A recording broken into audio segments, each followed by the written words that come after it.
The 2024 Iowa caucus is tonight, and it has been months in the making. Voters will select their top picks for presidential nominees. This year, there are some changes for the caucus for Democrats, while Republicans say they're confident results will be released quickly later tonight. And to share more on what caucus goers should expect and what they need to know, Local 5's Larissa Millis is live at the Iowa Event Center in Des Moines. Larissa, how is it out there right now?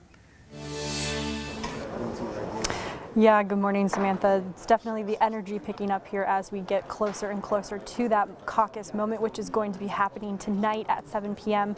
in-person presidential voting for the Republican Party across all of Iowa's 99 counties. And while business is as usual for the Republicans, there are some changes coming to the Democratic Party's process this year. But here are some important things to know if you plan to caucus tonight.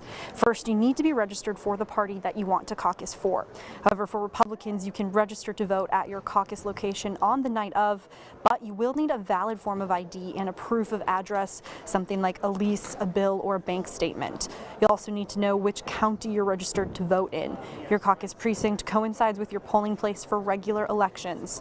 Finally, for Republicans, whether you are already registered or planning to register today, you will need to bring a valid form of ID regardless. That can be an Iowa voter ID card, a driver's license, a non-operator ID, a U.S. military or veteran ID, a U.S. passport, or a tribal ID card or document. Now, the Democratic process is different this year, of course. While there won't be in-person presidential preference voting, the party will still be doing an in-person caucus tonight. They'll just be doing party business, so that's going to be things like electing delegates and other committee and community leaders. For the presidential preference voting period, what the Democratic Party is going to be doing is you will get a card that you will mail in. You can request that from now until Monday, February 19th. Those results from that presidential preference mail-in will not be revealed until Super Tuesday, which is Tuesday, March 5th. All of this information and everything else you need to know about how to caucus you can find on our website, weareiowa.com. But for now, live in Des Moines, Larissa Millis, Local 5 News. The caucus is the center of the political world today. For months, candidates have been in our state trying to win over voters in Iowa. But one candidate has spent significantly less time in the state. Joseph Watson Jr. is a professor at the University of Georgia. He is a former presidential appointee in the George W. Bush administration and longtime campaign worker before that. Watson says Iowa is leading the way for the rest of the country.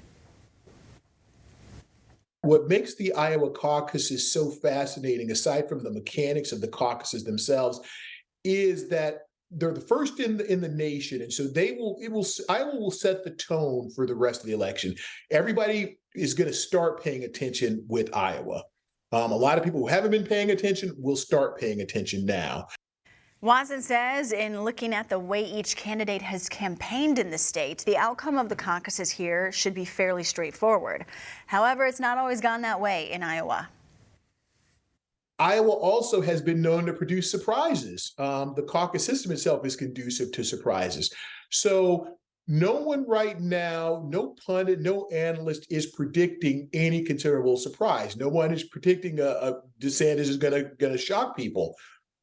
But if he does, it is going to be huge. It's going to be big news. It is going to change the dynamics of the race. Republican candidates are in town this morning getting ready for tonight. Local 5 got the chance to speak one-on-one with presidential hopeful Nikki Haley. Haley spoke about her experience as an accountant, mother, and being the wife of a combat veteran. All attributes, she says, make her the best candidate. We can't live in chaos anymore, and we don't want to lead with names in the past. We want to go forward with the future. We need someone who can win a general election. Florida Governor Ron DeSantis is also in Iowa making his final appeal to voters. In an ABC This Week special, he says he's not worried about his low polling numbers.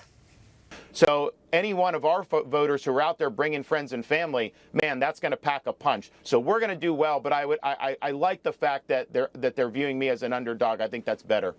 Former President Donald Trump now has a new endorsement with Caucus Day now here. Republican North Dakota Governor Doug Burgum announced his endorsement of Trump at a rally in Indianola over the weekend. He's the first former presidential candidate to back Trump.